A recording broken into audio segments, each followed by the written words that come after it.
The courtroom was cold, far too cold for the situation I found myself in. The judge's gavel had barely fallen when my wife, soon-to-be ex-wife, leaned back in her chair, smirking like she had already won. She crossed her legs with exaggerated confidence, her expensive red-bottom heels tapping lightly against the polished floor. "Your Honor," she purred, brushing a perfectly manicured nail against her cheek. "Let's be honest here. My husband," she turned her eyes toward me full of contempt, "is like a workhorse. Reliable, predictable, and very, very easy to ride." The courtroom let out a few murmurs, some gasps, and even a muffled chuckle from her lawyer. The judge barely raised an eyebrow before rapping his gavel to quiet the room. I clenched my jaw, but I didn't react. Not yet.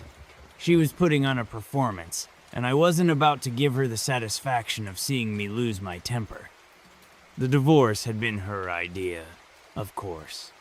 After 8 years of marriage, she had decided I was no longer enough for her, no longer exciting, no longer the man she thought she deserved. But instead of leaving with dignity, she had dragged me into this courtroom, determined to humiliate me on the way out. She had already gotten the house, the one I had built with my own hands. She had fought tooth and nail for half my business, even though she had contributed nothing to it. And now, in this final hearing, she was still twisting the knife. Her new boyfriend was sitting in the back row, watching with detached amusement, a corporate lawyer. Polished, confident, and everything she had convinced herself she wanted. She hadn't even bothered to be discreet about it.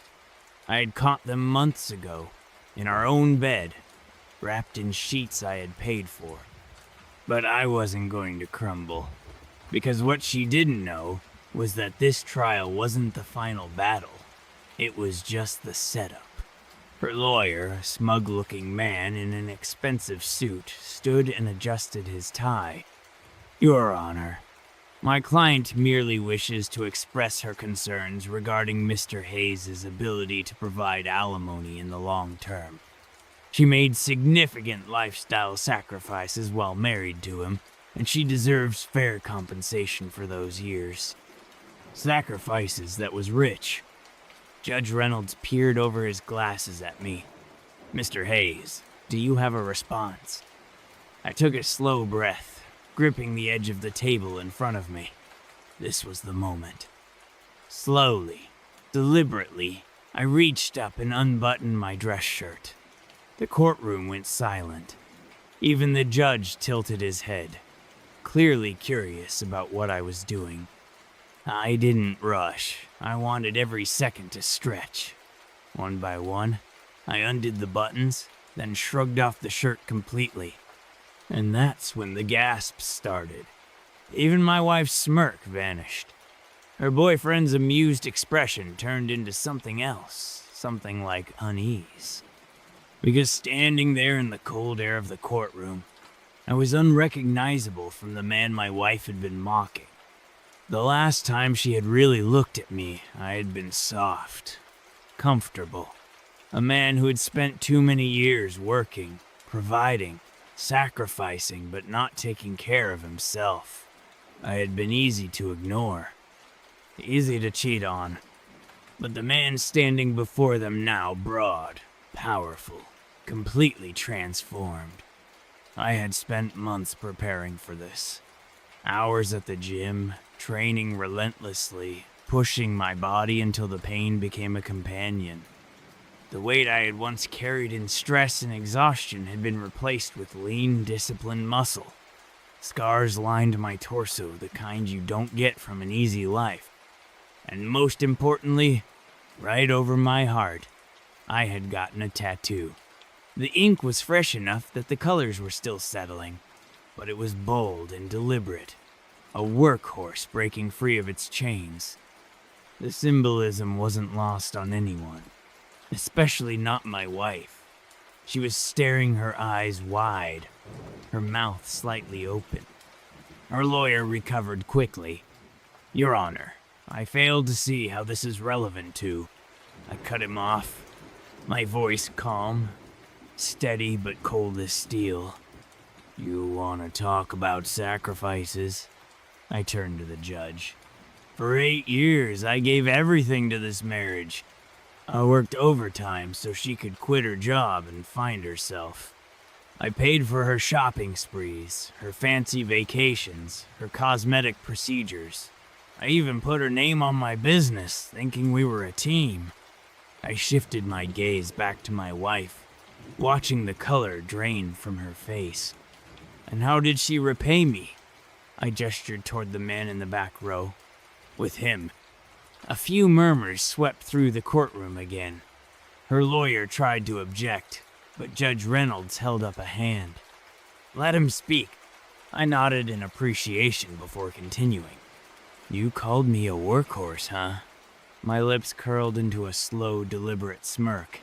That's funny, because this workhorse is about to run right over you. Her expression twisted. Panic flickered in her eyes. I reached down, grabbing a thick manila envelope from my chair. It slammed onto the table with a loud thud. Inside this file, I said, my voice ringing clearly, are documents proving you have been committing financial fraud, hiding money, claiming expenses from my business that had nothing to do with you. Her mouth opened, then shut, then opened again. And because of that, I continued, I'm not only taking your alimony request off the table, I'm suing you for damages. The courtroom exploded into whispers. Her lawyer scrambled to flip through his notes while she sat frozen. Her perfectly rehearsed confidence shattered.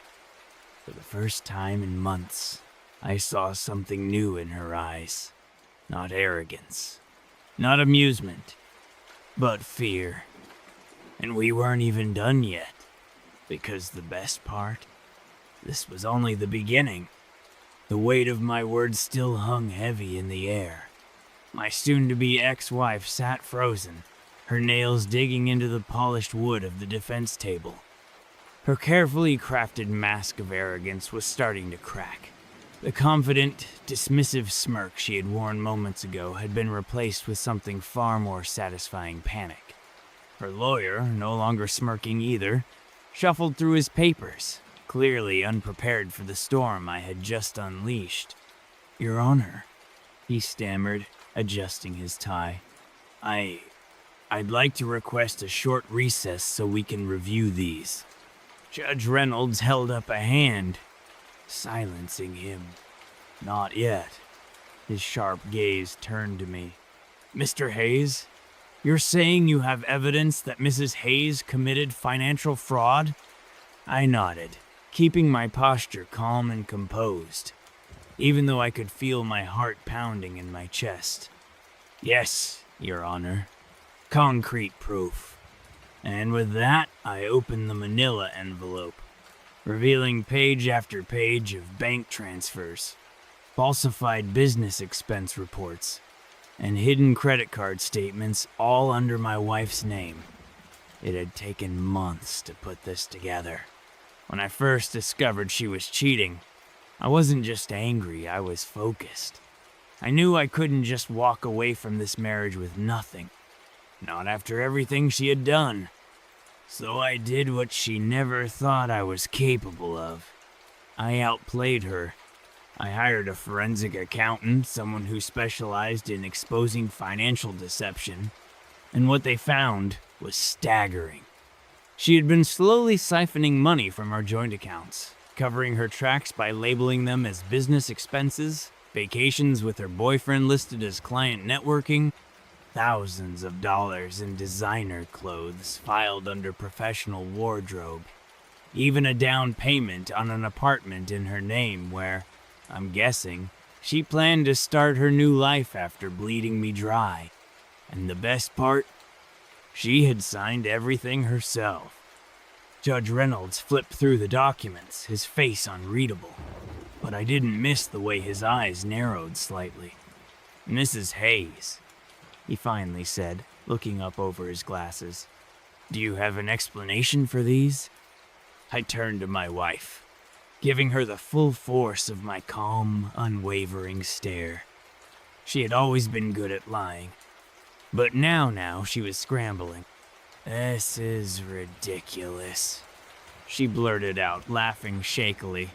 Clearly he's making things up. I would never. Your Honor, I cut in smoothly. You'll find her signature on every fraudulent transaction. In fact, I reached for another document and slid it across the table. Here is an email where she instructs the accountant to shift money from our business account to her personal slush fund. Her face drained of color. I had been waiting for this moment. You hacked my email, she whispered, her voice barely audible. No, I replied evenly. I simply got access to all business communications tied to my company, the same company you tried to steal from. Judge Reynolds exhaled through his nose, his irritation growing. Mrs. Hayes, these are serious allegations. Your lawyer will have time to respond, but for now, I'm inclined to review the financial claims before ruling on alimony. Her lawyer started speaking too fast, flipping through his briefcase, desperate for an escape. But there wasn't one. Not this time. For the first time in our entire marriage, she had no control over the situation. And I wasn't done yet. The boyfriend gets dragged in. I turned slightly, looking over my shoulder straight at her new boyfriend. The corporate lawyer. The one who had been sitting smugly in the back, enjoying my humiliation just minutes ago. Not anymore. His face had gone rigid, his fingers tapping anxiously against his leg. I caught his eyes and smiled a slow, knowing smile. Time to bring him into this. Your Honor, I said, standing up. I have one more piece of evidence to submit before we continue. Judge Reynolds motioned for me to proceed. I reached into my pocket and pulled out a small USB drive. This contains recorded conversations between Mrs. Hayes and Mr. Brooks, I said, gesturing toward her boyfriend whose face immediately went stiff, in which they discussed their plan to bleed me financially before she officially filed for divorce. My wife's head snapped toward me so fast I thought she might give herself whiplash. What? She screeched. That's illegal. He can't record private conversations. I turned to the judge. Your Honor, all recordings were made in my home, in a state where one-party consent is completely legal. Judge Reynolds arched an eyebrow before waving for the bailiff to collect the USB. I'll have this reviewed, he said. If it contains what you claim, Mr. Hayes, then this case just became much bigger than a simple divorce hearing. The blood drained from her boyfriend's face, and in that moment, I knew he didn't know. He had no idea she was planning to take him down with her. Beautiful. I turned back to my wife, lowering my voice so only she could hear me. You thought you were playing me, I murmured, but you were always playing yourself. Her jaw clenched so hard I could hear her teeth grinding. I wasn't the workhorse anymore. I was the man who had just wrecked her entire future. The fallout begins. The judge took a deep breath. Given the serious nature of these claims, I will need to review all financial documents and evidence before making any rulings. Until then, all assets remain frozen. Her head snapped toward him in horror. Frozen? She repeated, her voice cracking.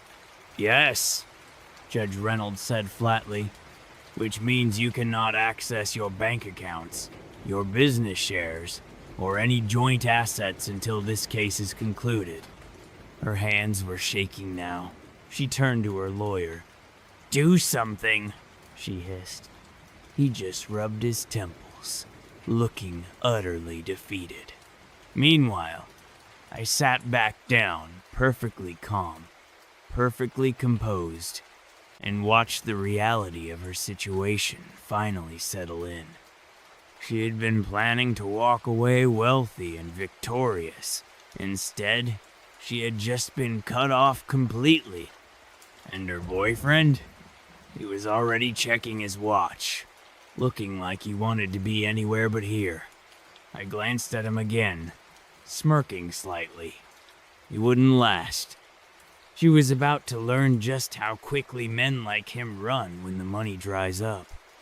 But that was a problem for her to deal with, because for the first time in a long time I had already won. The sound of my soon-to-be ex-wife's frantic breathing filled the courtroom, her perfectly polished exterior crumbling in real time. The judge's ruling to freeze her assets had sent her into a tailspin, her carefully curated escape plan unraveling thread by thread. But I wasn't done. Not by a long shot. As her lawyer attempted to stammer out a response, something about reviewing the evidence and reassessing the financial implications, I turned my attention to the man who had helped destroy my marriage. Her boyfriend. The powerful corporate lawyer she had traded me in for. The same man who had been so smug when this trial began, watching my humiliation with thinly veiled amusement.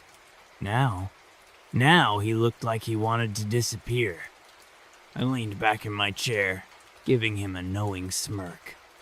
Time to apply pressure. Your Honor, I said, keeping my tone even. Before we break for recess, I'd like to make an additional request regarding the financial fraud investigation. Judge Reynolds peered over his glasses. Go on, Mr. Hayes. I turned my gaze directly toward my wife's boyfriend. As you'll see in the submitted documents, I continued, several of the fraudulent transactions in question are linked to Mr. Brooks. His head snapped toward me. What? He said a little too quickly. I could practically see the sweat forming at his temples. Judge Reynolds flipped through the papers before looking at him. Mr. Brooks, would you care to explain why your name appears in these financial documents? My ex-wife whipped around to face him, her eyes wide. She hadn't expected this. She had dragged him into her scheme, but like the greedy fool he was, he hadn't asked enough questions. Your Honor, to have no idea what he's talking about, Brooks stammered. I chuckled. Oh, you don't? I asked, tilting my head. Because according to these records, multiple payments were transferred to a personal account registered under your name.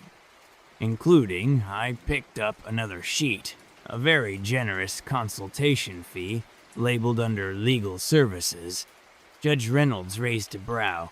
Is this true, Mr. Brooks? He faltered, his mouth opening and closing like a fish gasping for air. I don't handle personal finances. I smirked. That was the beauty of this trap. He couldn't deny the paper trail. He had accepted money from my wife, likely without questioning it, assuming it was part of a divorce strategy. But now it looked like he was complicit in financial fraud. And for a man like him, a lawyer, that was career suicide. I saw the exact moment he realized it. He shot my wife a look not of love, not of devotion, but of pure betrayal. Jessica, he hissed under his breath, his voice low and furious. What the hell is this? She shook her head rapidly, scrambling. Wait, no. This isn't what it looks like. I had to move money around, and, I needed to. Judge Reynolds sighed heavily. I'll be calling for an official forensic audit of both parties' financial records. If Mr. Brooks was involved knowingly, he will also be held liable. Brooks shot out of his chair. This is ridiculous. I refuse to. You'll sit down, Mr. Brooks. The judge snapped, his voice like a whip, or I will hold you in contempt.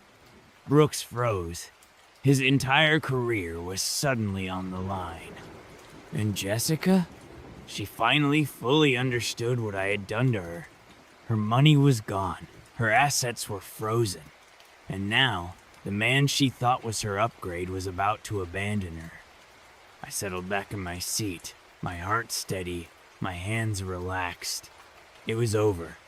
She had lost the moment it all came crashing down. 15 minutes later, after the judge called for a recess, I watched as my soon-to-be ex-wife desperately clung to her boyfriend's arm. "Baby, listen to me," she pleaded, her voice trembling. "You know I wouldn't do this to you. It's just business stuff. We can fix this." Brooks ripped his arm away. "You idiot," he hissed. "Do you have any idea what you've done?" She blinked rapidly, tears forming in her eyes. "You said we'd be together," she whispered. "You said..." I said a lot of things. He ran a hand through his hair, looking like he was about to be sick. "I didn't sign up to be part of a federal fraud investigation." Her breath hitched. I stood up, adjusting my cufflinks, and walked past them slowly. As I passed, I leaned in just enough to whisper, "Looks like you overplayed your hand, sweetheart."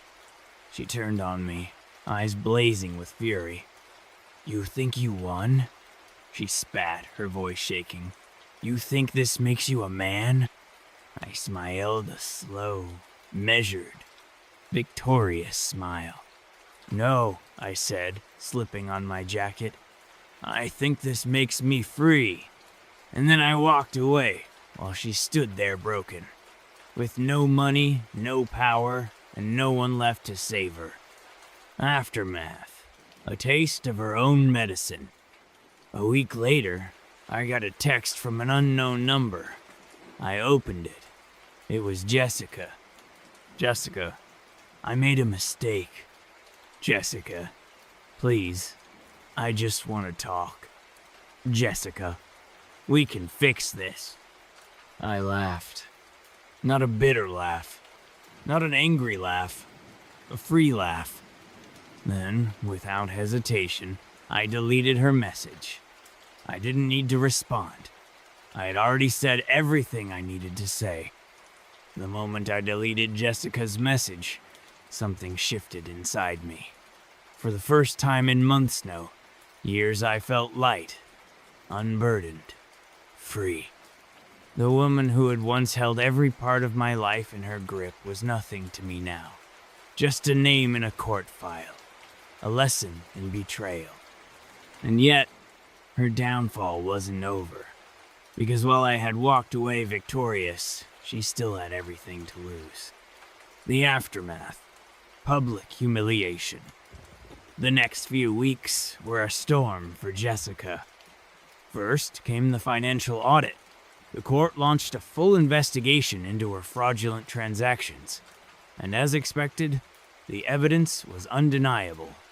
She had stolen money from our business, funneled funds into secret accounts, and committed outright embezzlement. She wasn't just losing alimony, she was facing potential criminal charges. And then came the breakup. I had already known Brooks was going to cut and run, but even I underestimated how fast he would throw her under the bus. Just 3 days after the hearing, his law firm publicly distanced itself from him. His boss made a statement that the firm had zero tolerance for unethical behavior, and Brooks resigned before they could fire him. And Jessica, she found herself alone. Completely. No boyfriend. No money, and a ruined reputation. Jessica's final plea. I expected one last desperate attempt from her. And sure enough, one evening as I was finishing my workout at home, she showed up. I heard the knock at the door steady but hesitant. I considered ignoring it, but then I thought, why not enjoy this? I opened the door, and there she stood. Jessica Hayes. Once my wife. Now just a shell of the woman she used to be. She was still trying to look put together, but there was desperation in her eyes. Her makeup was too perfect, as if she was trying to mask how miserable she was. Her expensive jewelry was gone, most likely pawned to survive. And when she spoke, her voice was softer than I had ever heard it before. "Hey," she said, forcing a small smile. "Can we talk?" I leaned against the doorframe, crossing my arms. "What is there to talk about?" I asked, my voice calm, unreadable. She shifted on her feet, letting out a nervous laugh. "Look, I know things got messy. I know we had our differences, but..." I just stared at her, waiting. "I miss you," she finally said. I raised an eyebrow. "Do you?" She swallowed hard. "Yeah, we had so many good years, and I made a mistake. I let things get out of control. I didn't respond. I just let the silence stretch between us." Jessica's face twisted slightly, and the axe slipped. Her voice turned sharper.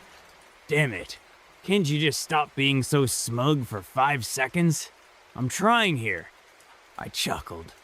There she was. The real Jessica. The one who had tried to tear me down in court. The one who had mocked me for being loyal, for being easy to ride.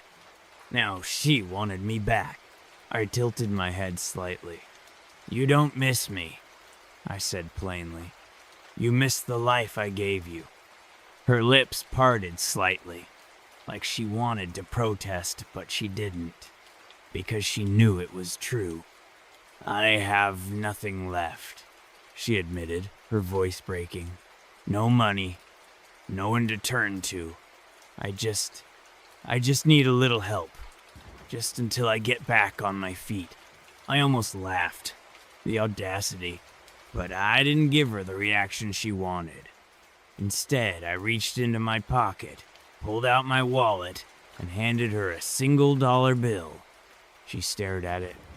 "What the hell is this?" she snapped. I smiled. "Consider it my last act of generosity." Her face flushed red with humiliation. "You son of a..." I shut the door in her face. And that was the last time I ever saw Jessica Hayes.